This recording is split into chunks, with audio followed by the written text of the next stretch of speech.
नमस्कार दोस्तों, आज मैं आपको LIC पॉलिसी के विषय में कुछ बताना चाहता हूँ। जैसे आपके पास कोई अगर LIC पॉलिसी है और आप अगर उसको सरेंडर करना चाहते हैं, आप अगर उसको ड्रॉप करना चाहते हैं, तो उसकी एक्चुअल प्रोसेस क्या होती है, कौन कौन से डॉक्यूमेंट्स की पॉलिसी जब भी सरेंडर करते हैं तो उसमें रिक्वायरमेंट रहती है।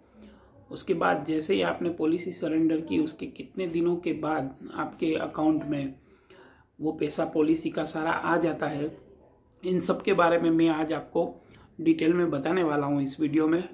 तो दोस्तों, मेरे इस वीडियो के साथ बने रहिए।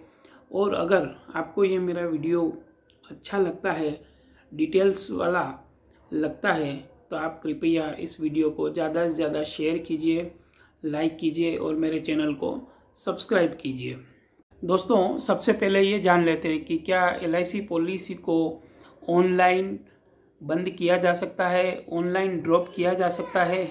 तो दोस्तों, इसका एक ही आंसर है, अभी LIC इंडिया ने ऐसी कोई वेब एप्लीकेशन की शुरुआत नहीं की है जिसकी वजह से हम वहाँ पर एप्लीकेशन डाल करके LIC पॉलिसी को ऑनलाइन बंद कर सकें। इसके लिए केवल एक ही ऑप्शन है, आपने जिस LIC ऑफिस से आपकी पॉलिसी ली है, आपको उसी पॉलिसी के ऑफिस में जाना है और वो आपका ब्रांच ऑफिस कहलाता है। तो वो ब्रांच ऑफिस पे ही जाना है और वहाँ जा कर के ही आपको सरेंडर फॉर्म या सरेंडर एप्लीकेशन देना है। अब नेक्स्ट दोस्तों, अगर हम LIC पॉलिसी को सरेंडर करने के डॉक्यूमेंट्स की बात करते हैं तो 4 मेन डॉक्यूमेंट्स की अपने को ज़रूरत पड़ती है।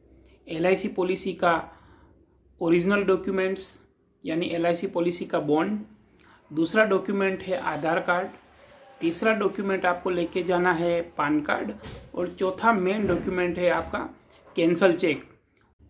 इन 4 डॉक्यूमेंट्स के अलावा दोस्तों दूसरे 2 और मेन इंपॉर्टेंट डॉक्यूमेंट है जो आपको अपने साथ में लेके जाना है। एक तो पासपोर्ट साइज़ का आपका एक फ़ोटोग्राफ और दूसरा ₹1 वाला एक रिवेन्यू स्टैम्प्स। दोस्तों, दूसरी एक बहुत ही इम्पोर्टेंट कंडीशन और है कि अगर LIC पॉलिसी आपके वाइफ की नाम की है और वो मैरिज से पहले की है, तो LIC पॉलिसी के अंदर जो आपकी वाइफ की सरनेम है वो डिफरेंट होगी और आपके जो भी करंट के जो भी डॉक्यूमेंट है, आधार कार्ड या पैन कार्ड आप जो भी सबमिट करवा रहे हैं, अगर उसमें सरनेम डिफरेंट है तो उस केस में आपको मैरिज सर्टिफिकेट भी आपके साथ में रखना है ताकि वो मैरिज सर्टिफिकेट आप सबमिट कर सकें और वो उस पॉलिसी को आप क्लोज कर सकें। तो मैरिज सर्टिफिकेट आपको एक साथ में रखना ज़रूरी है। अब दोस्तों, इन सारे डॉक्यूमेंट्स को लेकर के आपका जो भी LIC का ब्रांच ऑफिस है वहाँ पर जाना है। वहाँ पर जाकर के आप जब रिसेप्शन पे कांटेक्ट करेंगे तो वो लोग आपको संबंधित जो भी क्लार्क होगा, जो भी अधिकारी होगा, उसके पास भेजेंगे। वो अधिकारी आपको एक सरेंडर फॉर्म देगा। उस सरेंडर फॉर्म को आपको अच्छे से फिलअप कर देना है। उसके सरेंडर फॉर्म के अंदर आपका नाम, आपकी LIC पॉलिसी का नंबर, आपका जो आधार कार्ड पर जो भी एड्रेस लिखा हुआ है, करंट एड्रेस जो है, वो आपको फिलअप करना है। उसके बाद कैंसल चेक के अंदर जो आपका अकाउंट नंबर है, आपका IFSC कोड है, वो सारी डिटेल आपको उस LIC फॉर्म, सरेंडर फॉर्म के अंदर अच्छे से सही से फिलअप कर देनी है। और वो सरेंडर फॉर्म जो है उस पर ₹1 वाला आप जो रिवेन्यू स्टैम्प्स लेके जाते हैं, वो रिवेन्यू स्टैम्प्स आपको उस पर लगा देना है। फिर रिवेन्यू स्टैम्प्स पे लगाने के बाद आपको वहाँ पर उस पर सिग्नेचर आपकी कर देनी है।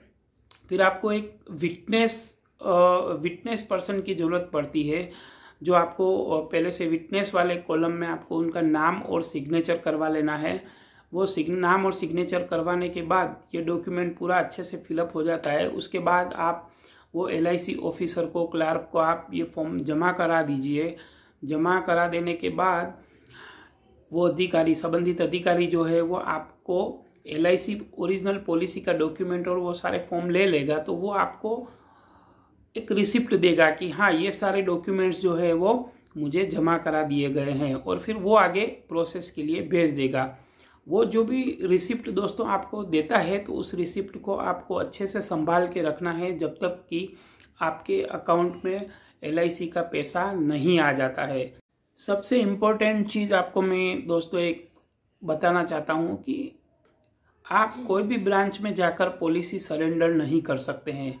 आपकी होम ब्रांच जो है, जहाँ से आपने पॉलिसी परचेस की है, आपको उसी ब्रांच ऑफिस में जाना पड़ेगा और वहीं से इस पॉलिसी को सरेंडर किया जा सकता है। तो आप इस बात का विशेष ध्यान रखें कि जब भी आप पॉलिसी सरेंडर करना चाहें तो आपकी ब्रांच ऑफिस जो है वहीं से आप कांटेक्ट करें, वहीं पर आप सरेंडर पॉलिसी को करें। अब आपने जैसे ही LIC पॉलिसी का डॉक्यूमेंट्स और वो सब आपको सबमिट कर दिया है, आपने सबमिट कर दिया है, तो LIC का पैसा आने में नॉर्मली 8 से 10 दिन का समय लगता है। और आपने जो कैंसल चेक जिस बैंक का दिया है LIC पॉलिसी के अंदर, उसी अकाउंट में आपका LIC का जो भी अमाउंट सरेंडर वैल्यू जो भी है वो जमा हो जाती है। तो दोस्तों नॉर्मली ये प्रोसेस होती है कोई भी LIC पॉलिसी सरेंडर करने की, और इसमें मैंने आपको अच्छे से सारी चीज़ें बताई है। अगर आपको ये वीडियो मेरा अच्छा लगता है और इन्फॉर्मेटिव लगा हो तो दोस्तों प्लीज़ मेरे YouTube चैनल को लाइक कीजिए, शेयर कीजिए और सब्सक्राइब कीजिए। Thank you.